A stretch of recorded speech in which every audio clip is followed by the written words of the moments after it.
Good evening, good evening, good evening. Check, check, check. No checks, cash only. How's everybody? Got good audio and video tonight? 5x5, everybody?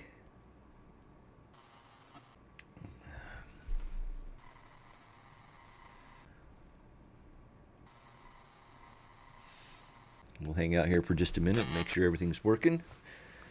And give a few more people some time to get in. In the meantime, Food Porn Chef, hey, nice to have you here. I have something I want to mention to you, so I'm going to make myself a little note here so I don't forget. We got George, also known as Dad. Hey, George, how's it going, buddy? Great to have you on the stream tonight.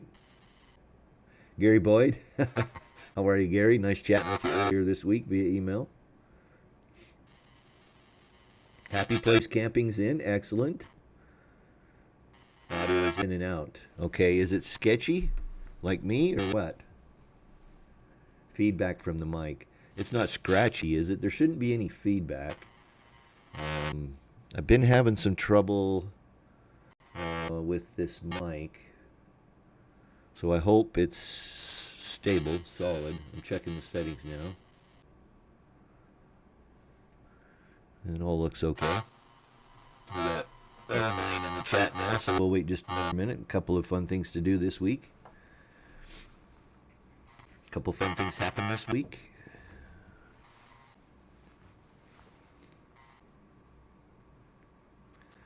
Hello, Linda Barker. Welcome to the chat tonight. Great to have you here. Okay, we got a few folks on. We're going to go ahead and get started. 4-Ways Travel at Las Vegas. As always, be sure and drop us a comment over in the live chat screen to let us know we're gonna have tingle tongue tonight. I was up at 3:30 this morning. Okay, nobody cares. Anyway, it's great to have everybody on. Hi, K-Woo. Great to have you in. I didn't get your pictures though to be able to answer your question. We'll make the best of it though. Don't worry about that. I kind of sound like a robot, huh? Alright, so what am I going to do here about that? Let me check the settings over here again.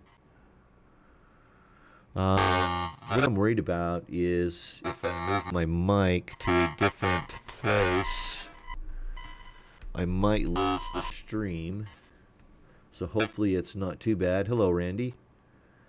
Randy Waller in the house. 4-Ways Travel in the house. Static intermittent. Okay.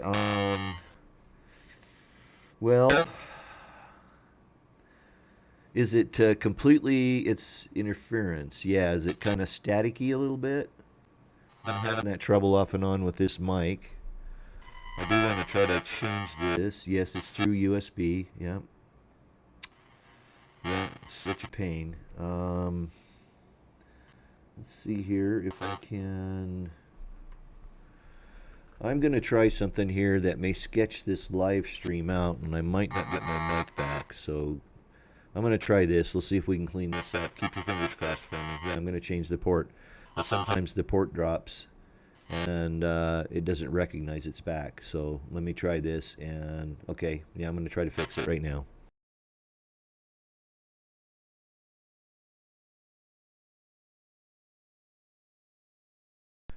Check test 1 2. Oh, good. It came right back. So, how's the audio now? Hi, Fred. Welcome aboard. Great to have you here. Linda, Camp Goer 1's in the house. Awesome. Yep. Yeah, hopefully that cleared it up now. There's about 12 seconds, 18, 15 seconds of latency between what I see and what you see. Aaron says 5x5. Okay, so the static cleared up. Better? Good. Okay, good, good, good. Turn my head to the left and talk. Okay, we're good. Excellent. All right. Thanks, everybody. Welcome to have you aboard. Got a little housekeeping to do. Food Porn Chef's in tonight, and he's been out boondocking, hasn't been able to be back with us. We were talking about your solar system and what you should get and what would be best to have. And it dawned on me after the stream last week that I forgot to mention, or I guess it was a couple weeks ago since you've been in, but that's okay, that the BMV 712 battery monitoring system from Victron is also very, very handy to have for monitoring how much juice has come and gone out of your batteries.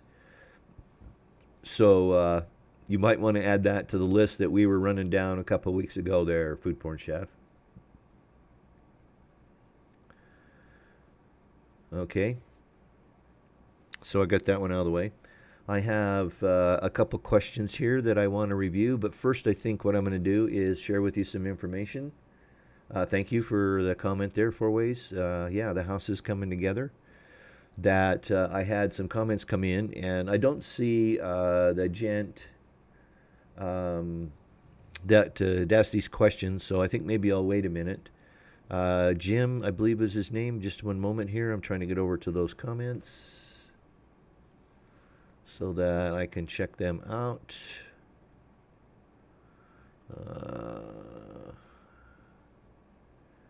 Yeah, John. Sorry, John Bezemic.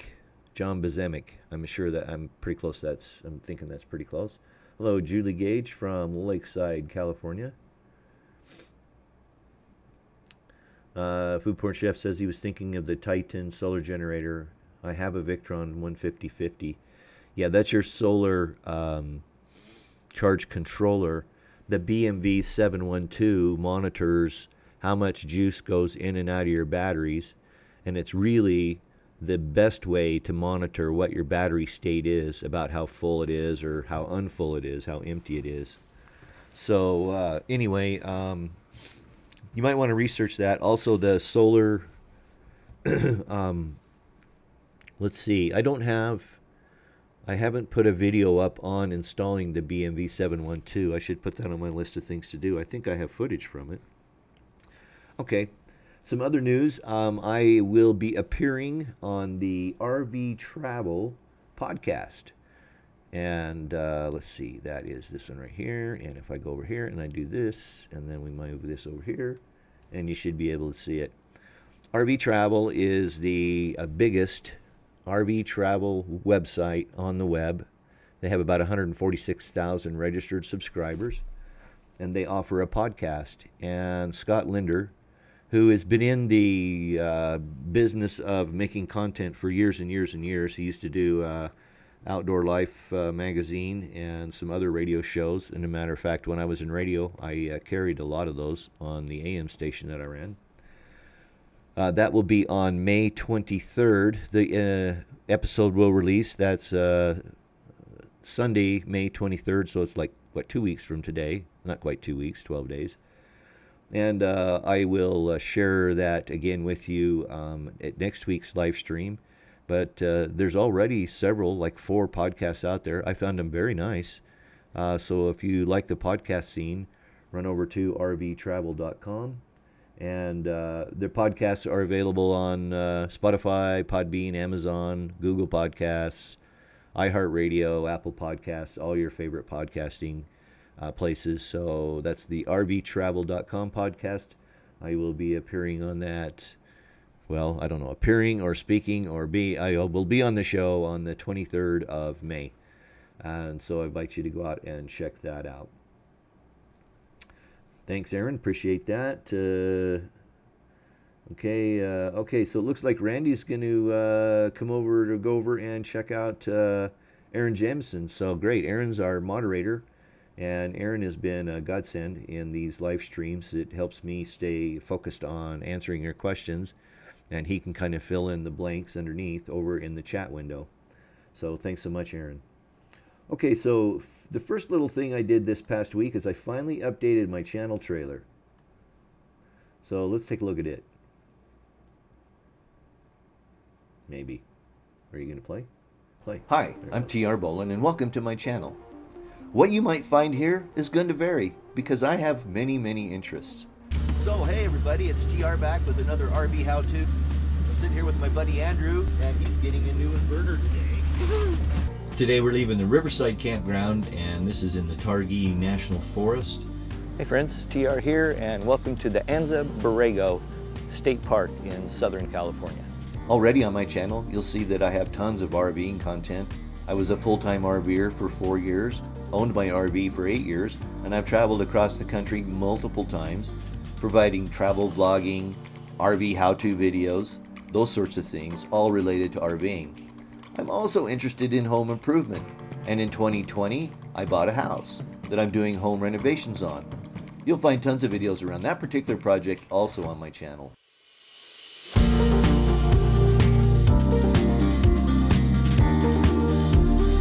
Also, I have a feature, and that's on Tuesday nights at 7 p.m. Mountain Time. You can join me live and ask me any RVing related question. I've been RVing for over 40 years, and there are people that are on the live stream that have been RVing just as long as I have. The idea behind it is you can come on and ask any question and we'll find you the answer. And if we can't, I'll take a note of it and answer it the next week. So that's me. I'm TR Bolin, and I invite you to subscribe to my channel. Come along for the ride. You never know what you're going to get, but hopefully you'll find it entertaining. Thanks for watching. I'll see you the next time. Peace.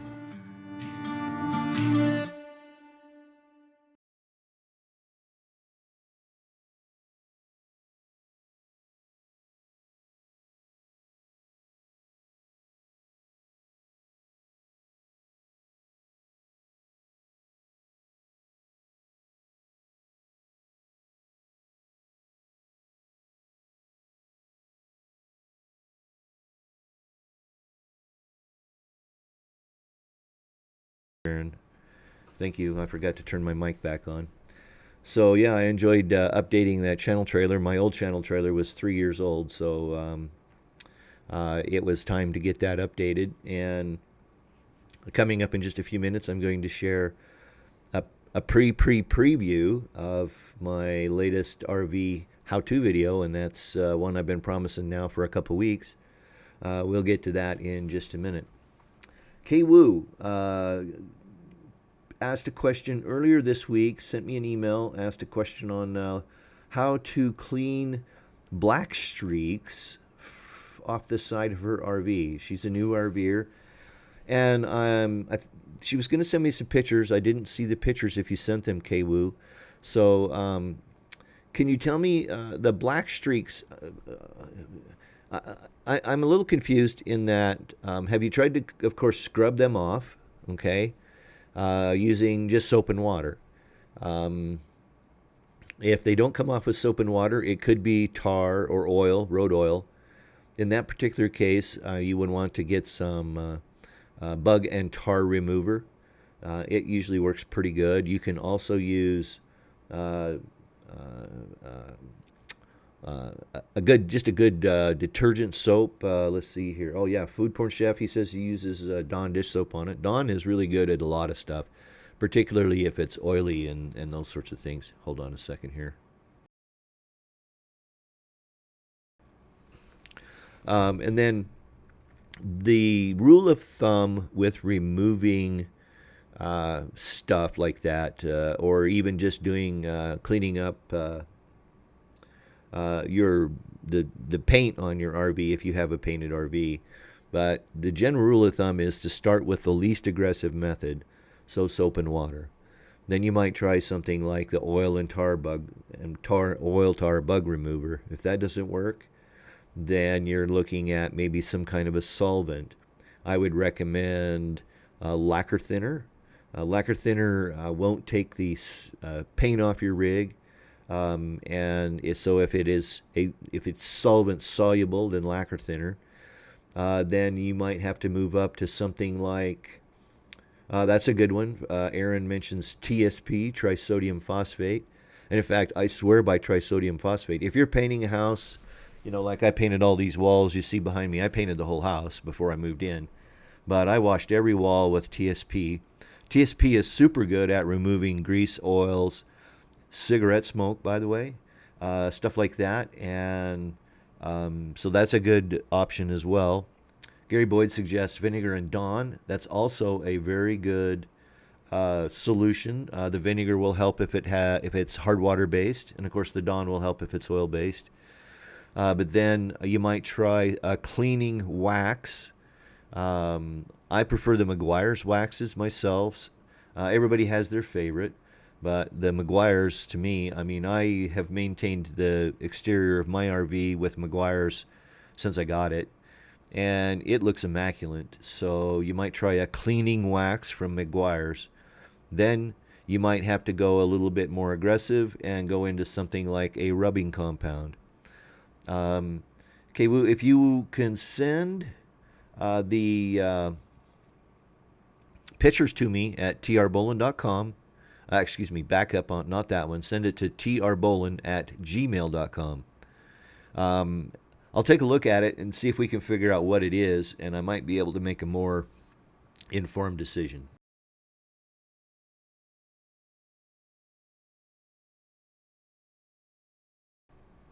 Okay, so I'm going to come over here and we'll check the chat window again. Yeah, better than anything on TV. Thanks, Randy Waller. Randy Waller says, I think I've watched all those videos, better than anything on TV. Yeah, they're kind of fun. Got the sound cleared up. The Trinity test site is still my favorite. Yeah, you know, and that video was really controversial, Randy. I got to visit the Trinity test site. It is only open twice a year, and that is on April 1st and October 1st. If you don't know what the Trinity test site is that's where they exploded the first atomic bomb. I actually worked in the nuclear industry for a while, so I've had a long-running interest in nuclear power and the atomic bomb, and I've watched all the movies on it. You know, I've read multiple books. General Leslie Groves' book. I've read the bio of Robert Oppenheimer. I've read Richard Rhodes' The Making of the Atomic Bomb. All great books. And then I got to visit the Trinity test site. But it was quite a controversial video. YouTube demonetized it on me because I really don't know why. There were some protesters on the last public highway, which is US 385, before you turn off the road and you drive the 30-odd miles into the test site. That's over near Alamogordo, New Mexico, by the way. So it was quite the experience, and it is a fun little video. That's right over there by White Sands National Monument. White Sands is south of the test site, probably maybe 80, 90, 100 miles, something like that. So thanks for reminding me about that. Dish soap, yeah, I tried that. TSP, is it healthy to use them bleach tablets in the... No, do not use those. Watch my video, it's coming here in just a bit. Yeah, don't use those bleach tablets. They're too strong. Dawn, good on ducks and cat's paws. That walked on newly blacktop streets, too. Thanks, Linda. Yeah. Vinegar and Dawn, probably take it off. Yeah, if, let's see, TSP, food porn, use liquid bleach or vinegar and water. Yeah. Tablet, you don't know if it is all dissolved. That's a good point. Food porn chef says, buff it out. Yeah, that may be the case. Vinegar on that. Vinegar, okay, seems like the KW comments back, seems like the previous owners kept it under a tree. Okay, so that could be sap, and you might find out that lacquer thinner will take that right off. It usually does. It usually takes a little bit of elbow grease, but you know, get yourself a good quality microfiber towel and scrub on it, and you should be good to go. But yeah, if you could send me a picture, then I could probably make a little bit more informed guess. Food porn chef asks, and that site is in New Mexico. Yeah, that's it, near Alamogordo, New Mexico. One has to go Alaska, Wyoming. Lola J. Hi, Lola J. Welcome aboard. Oh, all right, we're not playing that game. So, Aaron, if Lola makes one more comment, please moderate it.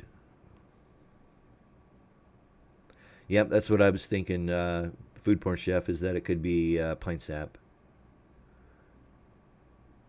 Yeah, I thought about doing that, Gary, because there were protesters in it. I think that's why YouTube demonetized it. Guess what? I don't care.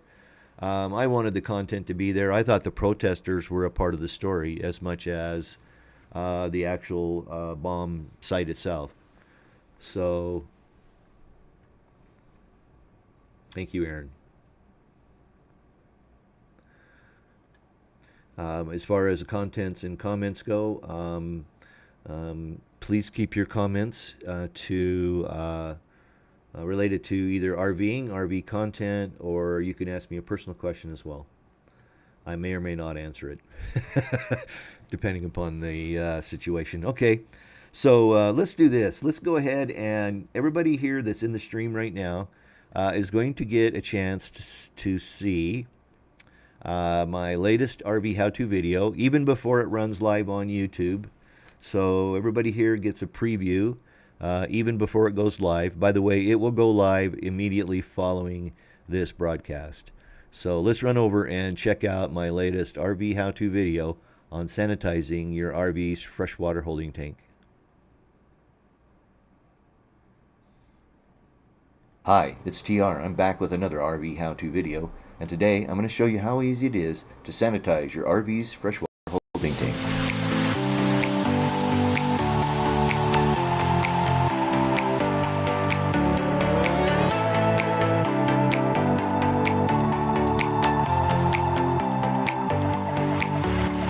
This question comes up from my most popular video on maintaining your RV's holding tanks, your black and your gray tank. I'm linking to it up here in the corner.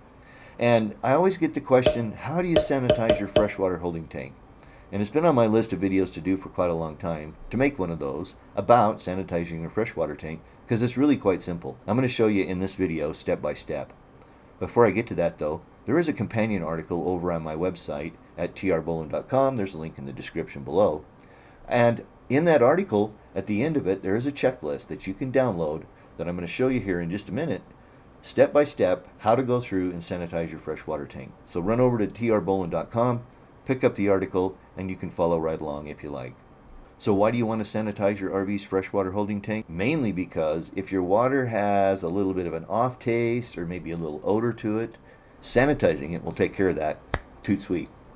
Also, you may have in your holding tank molds and mildews. This is particularly a problem in cities that store their municipal water in reservoirs. I'm thinking like Dallas, LA, they store their drinking water in reservoirs, then they bring it in and treat it, they chlorinate it and do all those sorts of things, filter it. But no matter how much of that they do, there's always a few little spores of mold and mildew in that water. And what'll happen is, first, it'll get in your holding tank, and if you're not taking care of it or draining it properly at the end of every camping trip, which I'm sure most of you don't, then you're going to end up with a little bit of mold and mildew in there, and that can cause the water to taste bad too. Now, it's absolutely not going to hurt you. You've been drinking it for years, you just don't know it. It's not such a problem in cities that get their water from wells. In a lot of the West, we don't store a lot of our water in reservoirs. It usually comes from wells. And so it's never been exposed to the atmosphere where it can pick up the mold and mildew that's present all around us. The other thing you might notice is you might have mold and mildew growing in your hose. And if that's the case, then throw that hose away and go get you a new one. And while you're getting a new one, a good thing to remember is if you get a hose, one that doesn't transmit light, like this blue one I'm showing you here, it's actually the same exact hose I've used for 4 years, and I've had not one bit of problem with my water. But you can pick it up on my Amazon store. I'll leave a link in the description below if you'd like to support the channel. Don't forget, as an Amazon affiliate, I get a very small commission, but you pay the same price, and your support is greatly appreciated. Anyway, back to the video. So I've been promising to tell you how to sanitize your freshwater holding tank, and I'm getting there. The first thing you got to know, though, is how much chlorine bleach do you want to put in that tank? Common household bleach, nothing special here. And the first thing you need to know is how much to put in. And it's really a simple rule of thumb.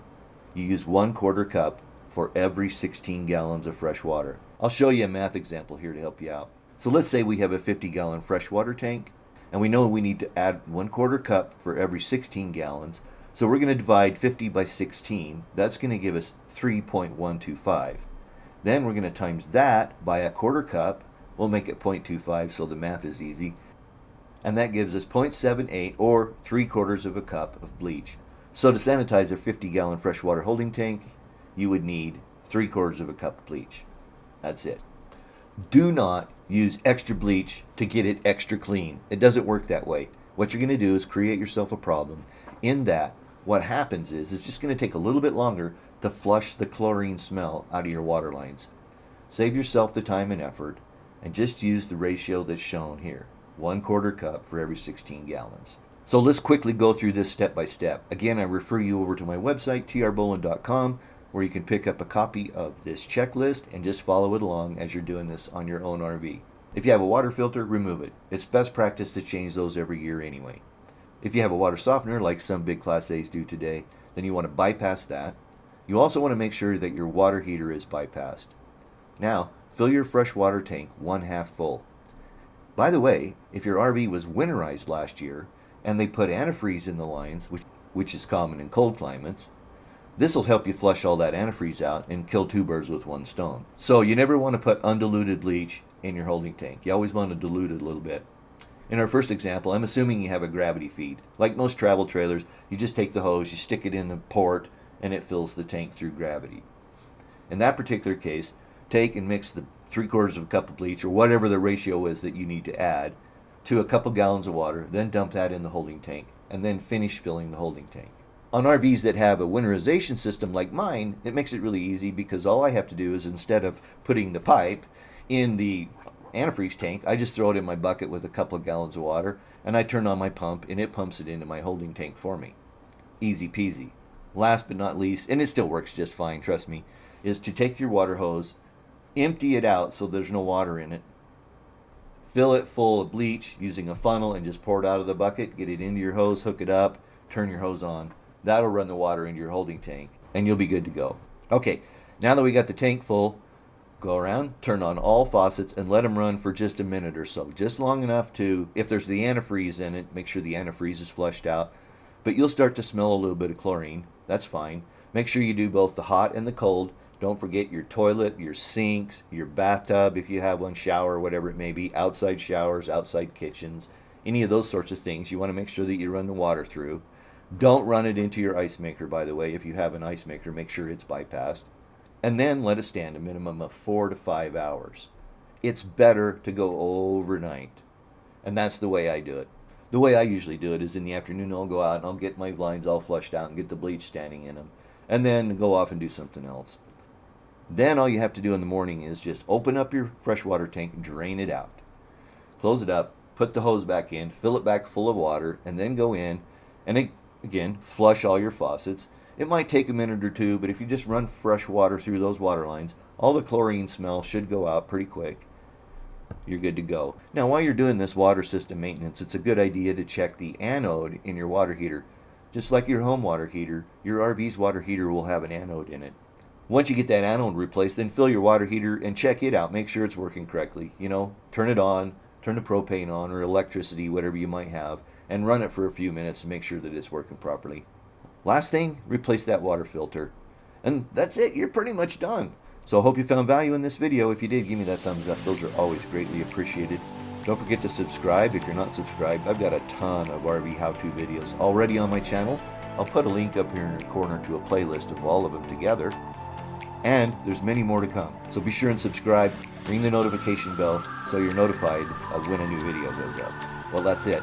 Thanks for watching. I sure do appreciate it. Till we get together for another RV how-to video, peace.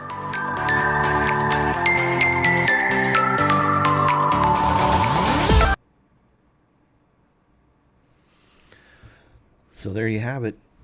The super sneak preview of my latest RV how-to video. I've had so many requests for that kind of information that I finally got around to doing it. And again, a reminder, it will be live on my channel immediately following the live stream tonight. We had some folks pop in while the video was playing, and Kwoo, I still haven't got your email, but I'm keeping an eye on it. Kayla Homertzheim, I hope I'm getting that right. You're very welcome, Kayla. She says, I want to thank you for your videos. My husband and I are new full-timers and have found them very helpful. Well, that's great. I love hearing that. I was a full-timer for 4.5 years, and I've got lots of tips about full-timing that you might be able to pick up. Lots of videos on my channel of course, around that kind of stuff. So thanks and welcome aboard. If you have any questions ever, don't hesitate to ask them. The only dumb question is the question that you were afraid to ask. Timothy Norman's in the house. Welcome, Timothy. Great to have you aboard.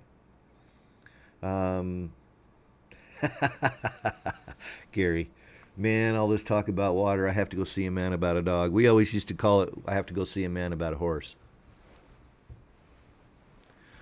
Camp goer, yeah, if you don't have an owner's manual, you can generally over on IRV2 in the owner's forum for your rig, I bet you will find somebody that knows.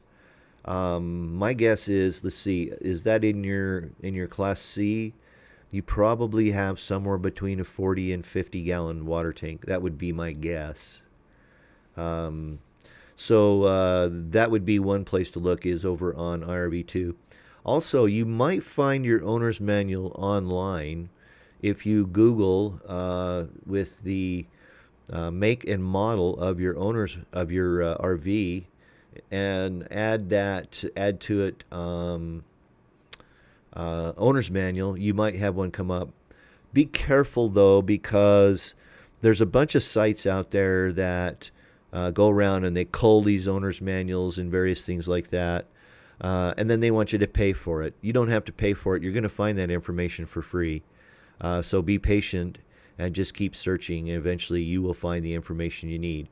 If you can't, kick me an email or leave a comment here, and I will go out and see what I can find for you there, Camp Goer 1, Linda. Be happy to help you out. But my guess is you're probably around 50 gallons. Let's see. Okay, food porn chef. Oh, you think he cracked a Suburban water heater because it's leaking when there's pressure on it? Oh, yeah, that's not a good thing.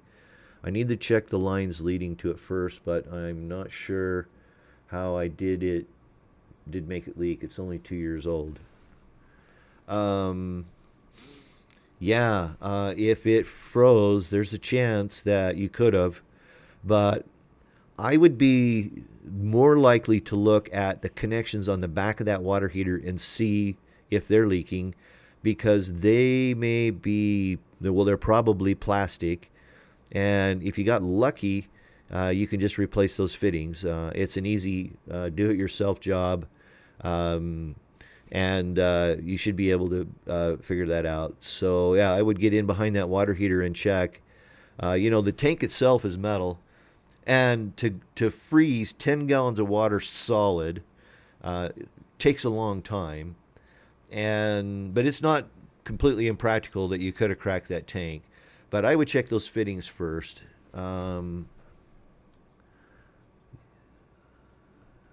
Yes, Kwoo, it is trbolin@gmail.com. TRBOWLIN @gmail.com. Yeah, Gary hit the same thing. Check the line fittings, make sure they're tightened properly. And then it's not a bad idea to use Teflon tape on those threads. It'll help seal it up a little better. Usually not required, but sometimes it helps.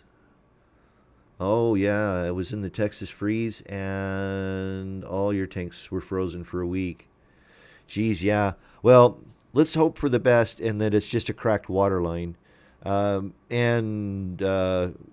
not, I'll tell you right now, one of the best upgrades I ever did to my RV was when I installed my Girard tankless water heater. It's an exact fit. It goes right in the hole for the 6 or a 10 gallon water heater, either Suburban or the Atwood. Those are the two most popular that you're going to find in RVs. And it's a plug and play. Uses propane, so it's not dual fuel. It's only propane. But that thing sips propane. For example, I guess this winter of 20, the whole year we lost because of the pandemic. It's got me all goofed up on remembering my dates, and I was never really good at that anyway. But I went from October.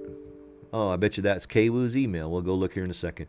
I went from October to March on the same 38-gallon tank of propane. And I have a propane furnace, but I also would heat with electricity. And then I have propane cooking. So I had plenty of propane for the whole winter in 2020. That would be, November, December of 19, and then all the way into March, April of 2020. And I had plenty of propane. I did purchase a propane tap T widget thing, which you put in line with your propane lines, so you can add an external tank. And 2 years ago, it was a rather cold winter, and I ended up running the propane heater longer than I might normally. And I was able to swap your standard 20-pound propane tanks in and out. It was about a $25 or $30 part, but it sure came in handy where I was sit static all winter. And then I didn't want to pay the exorbitant prices that they wanted for delivering propane, although there was a few people in the RV park I stay at that used to get propane all the time. But at $4 a gallon, 38 gallons, that's $120. So, that's kind of a lot. And I'm kind of frugal. Some might say cheap. I prefer the word frugal. Yeah, okay, that's a good idea. Let's see here. So back to the comments. Yeah, avoid winterizing, drive south. That's a good one, George. Absolutely. That's what I've done for years. And in fact, I believe George is from Michigan. He also has a Newmar Dutch Star, and he goes to Florida every winter. So that's a good plan. Run copious amounts of scotch in the lines at all times. Yeah, that sometimes helps, but it makes you tired in the morning. Okay, you'll look at this at the shark bites on Amazon, and here's I still have warranty. I was just thinking of doing tankless cuz unlimited hot water. Absolutely. And actually, I don't believe your warranty will cover freezing. I may be, Massachusetts. Sorry, George. You're a masshole. Just kidding. I don't think your warranty will cover freezing. I could be wrong. They might, but my guess is it may not. Food Porn Chef says he goes through 20, 30 gallons a month for winter. Yeah.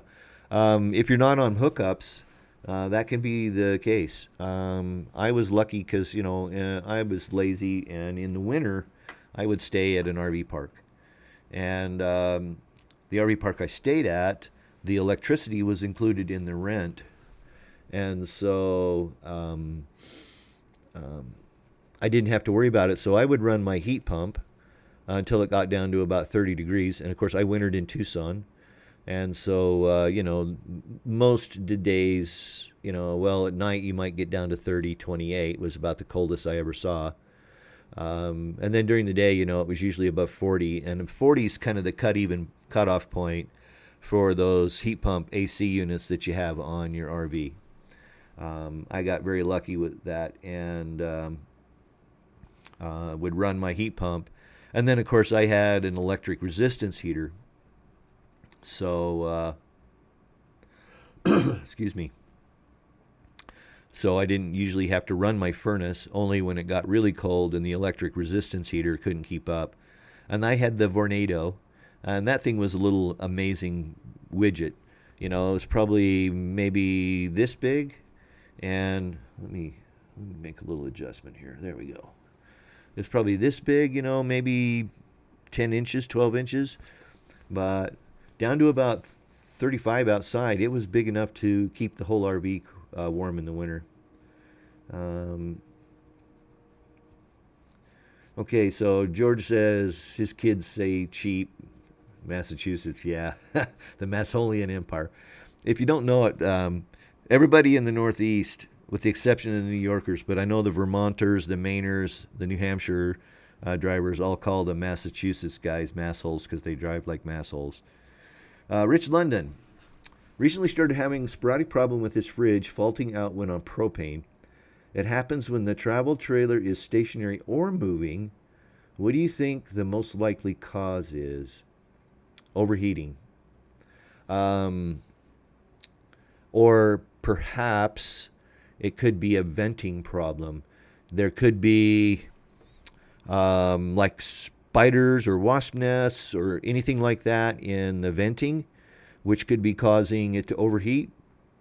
Went on propane, but not on electric. I'm assuming it's dual fuel so that you have propane and electric. And so I would first pop that outside cover off and clean it out really well. Get yourself a can of compressed air, that compressed air. Or if you have an air compressor and an air hose and but blow the dust and dirt out of that.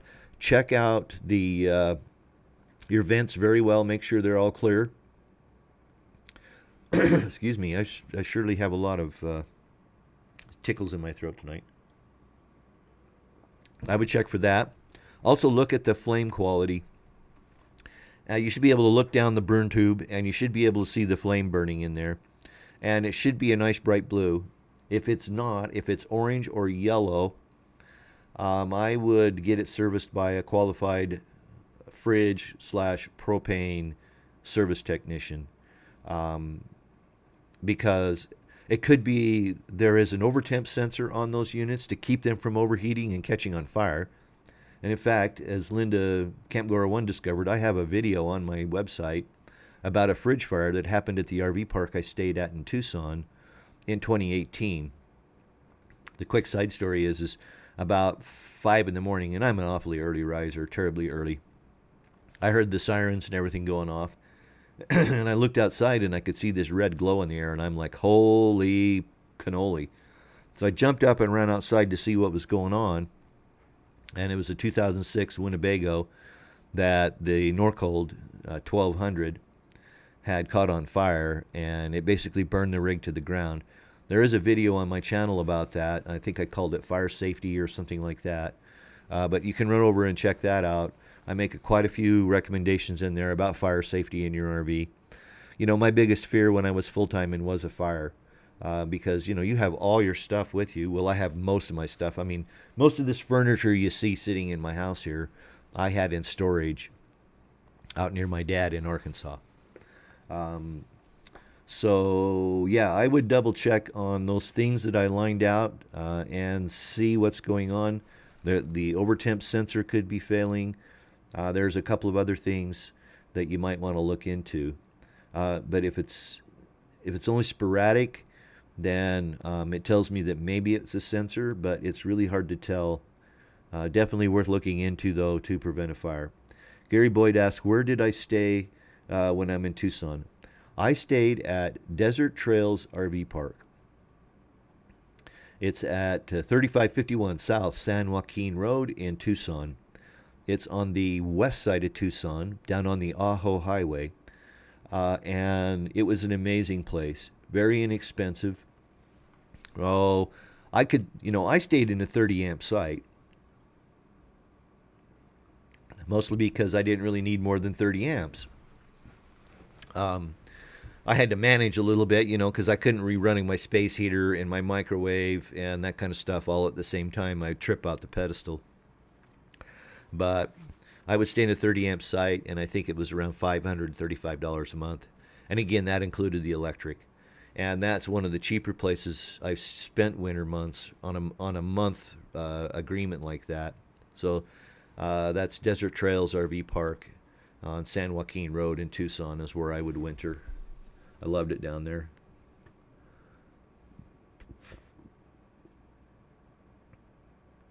Yes, Reflectix. I really didn't use Reflectix in the winter, but what I did was I put it in in the spring of 20 because I had to, extend my stay in Tucson, and it was 100 plus degrees. That Reflectix was amazing stuff. I put it in the windshield. I put it in all the side windows. Yeah, the RV was a little dark during the day. I'd pop the side windows out at night once the sun got lower in the sky. But I swear it took 15 to 20 degrees off the inside temperature of my RV. It's that Reflectix stuff. Highly recommend it. It would work very well in cool weather too, because it would reflect the heat back inside and keep it inside your rig. Yeah, Aaron, exactly. Check for cobwebs, that kind of stuff. Food porn. When go into back and tap the shit urban help take out some of the carbon. Yeah, that's a good point. Um, he's responding to sorry, Rich London's question. Um, yeah, my take on that is if you can't blow it out with compressed air, then take it to a technician. Camp Goer One says she's just going to pull her fridge out. Well, don't overreact. Those fridge fires are rare, but they do occur. It was the Norcold 1200. There was a recall on those. It was in the early 2000s, and they recalled it and they put a special kit on it that would turn the fridge off if it overheated. All it was a thermocouple, and you put it on the stack, on the exhaust stack, and it would monitor the temperature of that exhaust stack. And when it's running on gas, if it overheated, and in fact, if you go watch one of, let's see, it would probably be the second episode of my fridge replacement video on my channel. I show you the burn spot in the roof of my RV from where my fridge had overheated in the past and damn near caught the RV on fire. So Dometic did a overheat kit that they put on there, and all it did was when it got over temperature on the exhaust stack, it would turn the electricity off, presumably shutting the presumably shutting the fridge down, which it did, preventing a fire.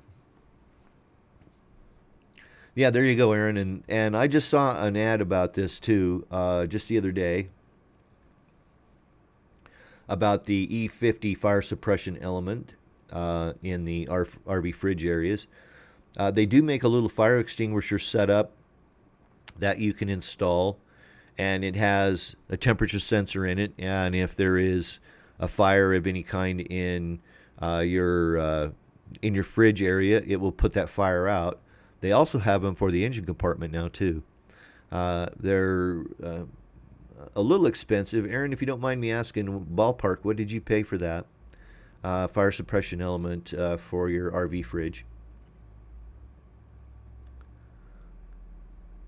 Yeah, Linda says she's not up for dealing with fire alone. Yeah, it's no fun. I wouldn't want to deal with one in my RV. Which reminds me, go around and check and make sure all your egress windows are working. And if you don't know about the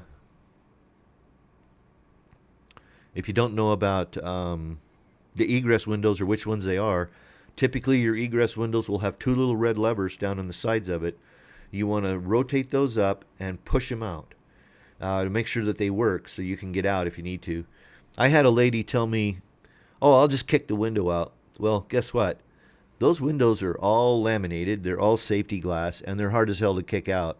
And if you're in a fire and you're panicking, I think that one of the recommendations I make in that video around fire in your RV is to have an escape plan. You should have that in your home as well.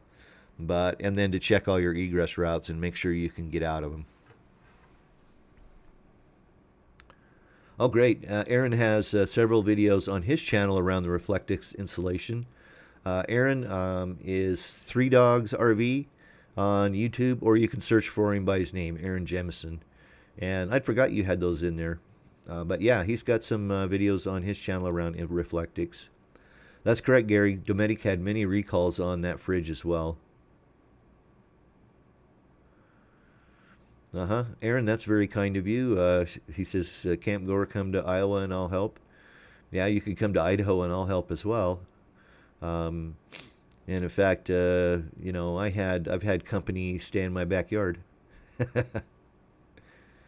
Aaron is in the Amana colonies.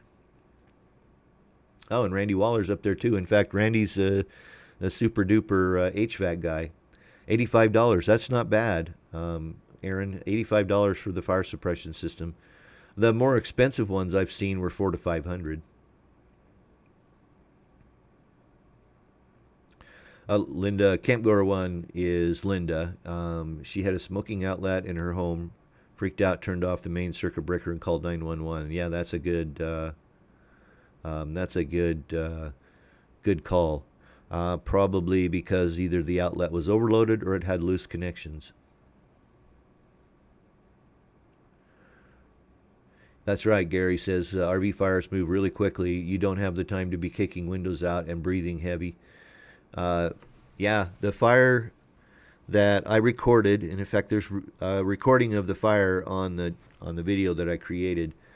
That fire, it took about, well, I think in total it was probably 40 minutes that fire burned before the fire department knocked it down. Oh, Gary says, $685 per month now under new management. Also, Pericles sold. I'm not surprised. He'd been there for 33 years and probably was wanting out. But I don't know if they mean new owner or new management. The old manager, what was her name? Oh, geez, I don't remember it right now. I'd have to go look it up. We're talking about Desert Trails RV out there in Tucson, where I used to spend my winters. Now I'm stuck here in Idaho, but it won't be this winter because I'll have everything turned around and able to get out and enjoy myself. Okay, we have a question here from Michael McCluskey. Michael, welcome to the channel. I'm glad to have you here. He says he has a Jayco 245 RLS 2021. The LED lights in the trailer kitchen dining area turn on light, and then they are dim in the bedroom and bathroom area. The LED lights are bright. Any idea how to get the other half back working bright? That is probably a grounding issue, and in a 2021 you should have warranty, and so I would contact the dealer that you bought your Jayco from and get it back into them before your warranty runs out. But it's probably either a grounding issue, which is 80% of the time why you would have dimmer lights in one place or another, or it could be a wire size issue. Now, I kind of doubt the wire size issue because LED lights use so much less power than incandescents or fluorescents, like 80% less power. So grounding would be the first thing I would look at. But yeah, on a 2021, Michael, you should have a warranty. And I would call Jayco, or I would get with your dealer that you bought your Jayco through and get it back into them and get them to fix that for you. But my guess would probably be it's a grounding issue. Aaron just posted his channel, and that's Three Tails RV. Sorry.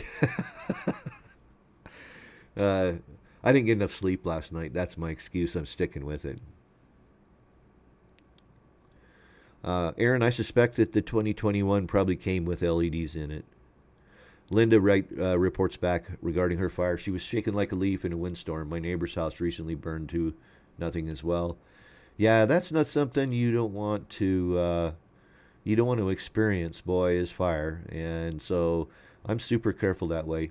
Gary Boyd reports he has stayed at Prince of Tucson a couple times. Gotta love that train.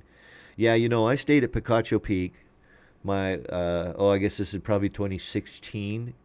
Picacho is north of Tucson about 25 minutes. It's on I-10 between Tucson and Phoenix, just south of Casa Grande.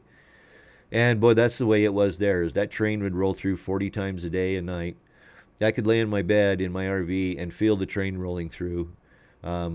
Because they're so big and long and fast. Good point, food porn. Definitely want to make sure that you've got you've got a fire extinguisher in your RV. And in fact, I had two of the Kitties that got recalled. Was this 2 years ago? I believe Kitty had a huge recall on fire extinguishers. The ones they recalled had plastic valves on the top. So they had a plastic handle and a plastic valve. You want to go and check that out. So you probably want to check and double check your fire extinguishers first to make sure they should have a gauge, and that gauge should be in the green zone. Now that tells you that it's ready to go. If it's not, replace it. It's $20. It's $20 to replace the fire extinguisher versus many hundreds and thousands of dollars to replace your RV. And unfortunately, you can't replace your life. Okay, we got Linda and Aaron and exchanging some information there. So maybe Linda will get out there on her way to Wisconsin. And Aaron is a top hand for sure.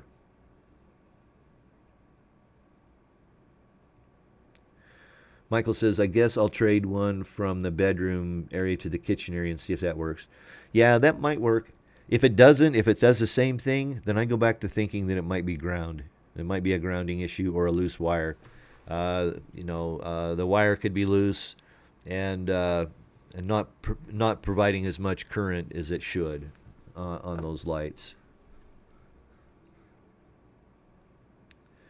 Gary reminiscing about Tucson. La Indita on a Thursday for the chicken enchiladas on special with the green sauce. Yeah, I'm telling you what. When in Tucson, they used to have the food trucks come to our RV park twice a week. And there was this Italian food truck that would come. It was amazing. They made the best fennel sausage. I like calzones, which is just a pizza folded in half. But definitely tasty stuff. We're getting close to 8 o'clock here. And let me go over and see. Okay, here we go. Here's Kwoo's picture. Let me pull this up here. Get it over here so everybody can see this. I got to come over here and do some magic. Let's see, I want to bring this up here. We're going to do that. Let me get this out of the way. So here's Kwoo's trailer. Those black streaks, oh, I see.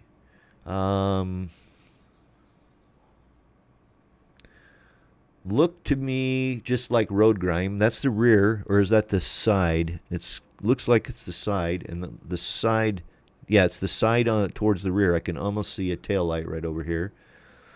Those should scrub off with soap and water and a good scrub brush. If they don't, then start down the road like we were talking about earlier. Try on that particular siding. You would be just fine to use some kind of a mild abrasive like Bonami or liquid Clorox. Not liquid Clorox, the Clorox scrubber stuff. It has less aggressive grit in it. And or then you might try alcohol, mineral spirits, lacquer thinner. None of that's going to hurt that surface any at all. And it may take the black right off. But I suspect that if you scrub that with a good scrubbing and some water, good quality soap, Dawn dish soap, I'm betting that comes off. If that doesn't take it off, then yeah, start with your alcohols, try some mineral spirits. You can try lacquer thinner. Last case, you might try acetone. But usually if lacquer thinner won't take it off, acetone won't either. And then I'm going to leave that picture up there for just a moment. So any of the other folks that might have an idea on cleaning that up or identifying what it is, chime in over in the live chat. And we'll run a little longer tonight. We still have quite a few people in the chat, and we got quite a few questions coming in. So I'll go as long as you guys want me to, or the questions keep coming in. All right, I'm going to kick back over here so you can see my ugly smiling face. And we'll go back to questions here. So, Kwoo, I hope you got an idea on cleaning that up from us. Let's see here. Okay, let's get back into this. Oh, Camp Gore says she had a snapping, arcing, loose connection wire in another room. Yeah, RVs are like a rolling earthquake. You've probably heard me say that before, and if you haven't, yeah, it's like a rolling earthquake. And they roll down the road, and they rattle, and they shake, and they rock, and things come loose. Particularly in older RVs where they've had a lot of miles on them. And so, yeah, it's a scary thing. And it's not a bad idea to, it depends on how they're connected. If they're connected with screws, that's more likely to be a loose connection versus if they've been connected using what they call those slip fit kind of tight connectors.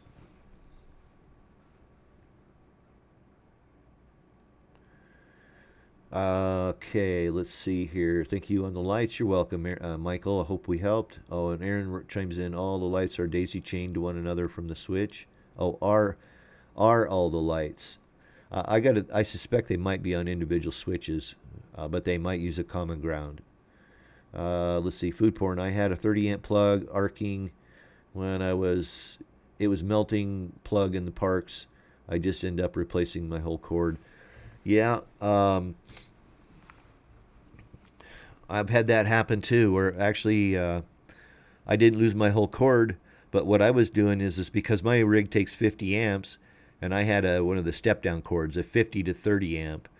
I didn't notice this happening, but when I went out to move one time, and I unplugged, there was arcing on one of the lugs from the cord, and it was bad arcing, so it wasn't far from starting a fire. So yeah, RV parks, older RV parks are notorious for having crappy electrical, particularly at the pedestal, because people don't remove the plug properly. They'll crack the plug itself that you plug into, and that can cause all kinds of trouble. So you want to double check and be careful with that. Neil says, I am needing to repaint outside of my fifth wheel. Any recommendations? Is it a full paint coach right now, or is it does it have vinyl stickers and that kind of stuff on it? If it's full paint and you're capable, you could probably do it yourself. Depends on what kind of quality you're looking for. I have touch-up painted my rig on several occasions. I don't know if I would tackle painting the whole thing though. And I know it's expensive to get your rig painted. I actually got a quote to get mine painted one time. It was $18,000. So guess what? I did a full cut and buff, and then I just keep it really well waxed, and it looks, I think it looks amazing. Yeah, Aaron says take it to a pro. I did see that. Where was that? Advice to repaint. I missed one. Did I miss a question? I thought I saw something about the roof. If repaint outside, gutters, roof, and awning. Yeah, that's a good point, Gary. To make sure you get up and clean your roof off and scrub it off really good with just some good soap and water and a good brush.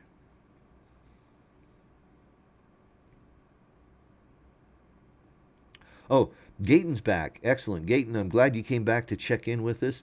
Gayton was on 2 weeks ago. He had a leaking vacuum breaker.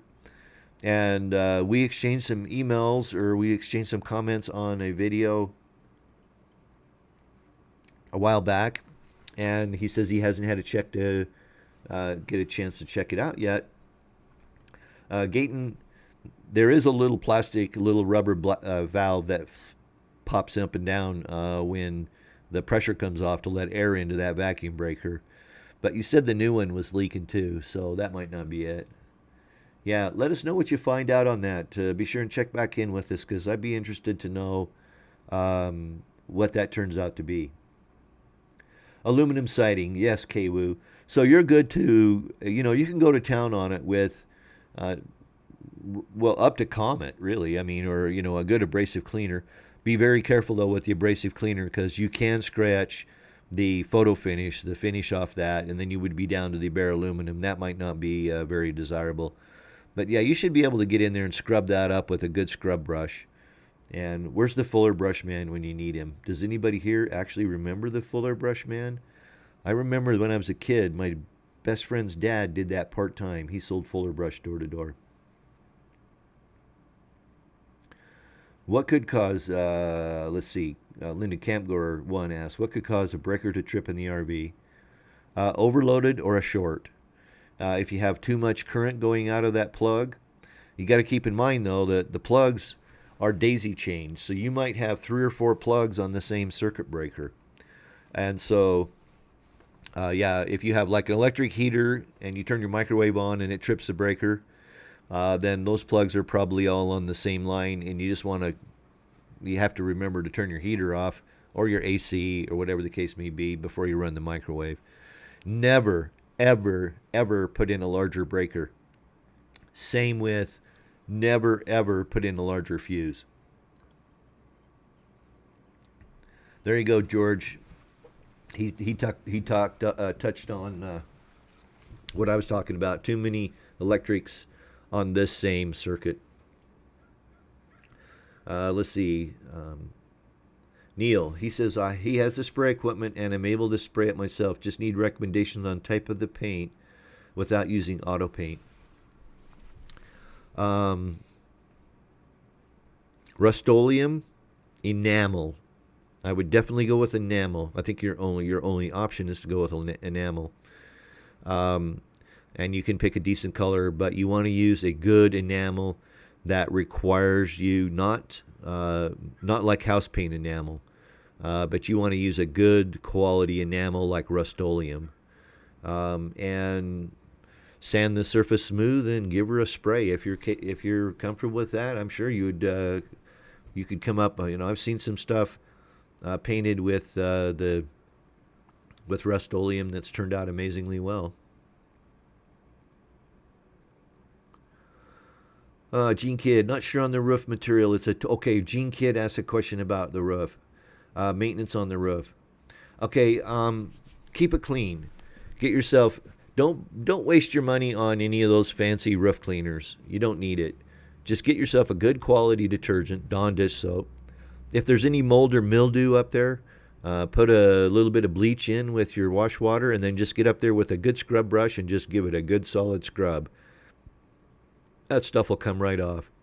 If it's 10 years old or older, you might consider putting a rubberized coating on it. Henry's is the one that comes to mind. They have the Bright Tech, which will reflect, like I think it's 70% of the incident light.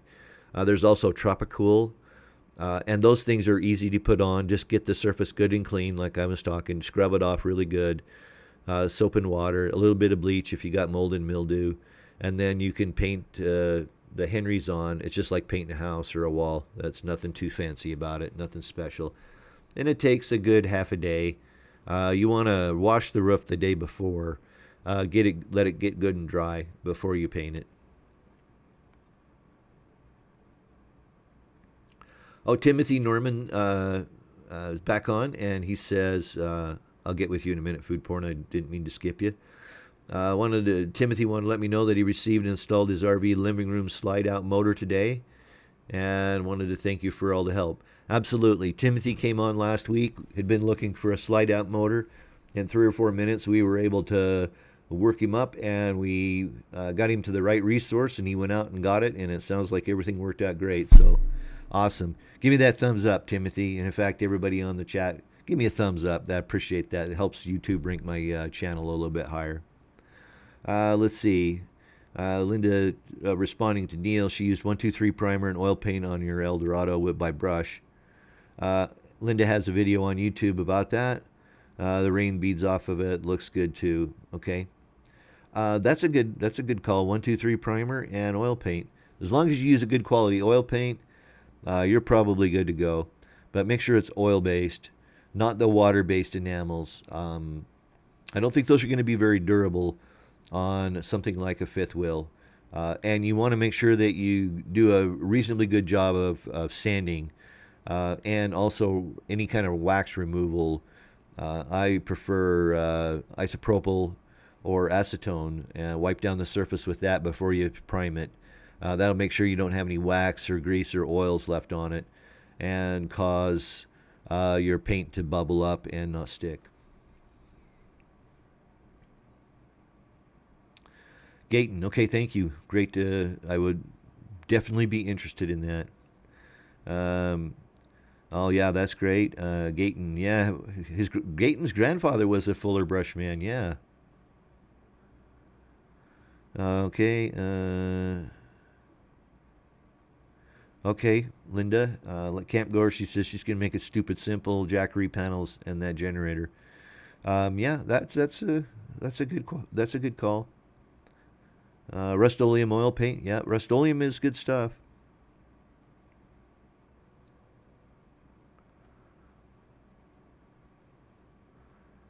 Okay.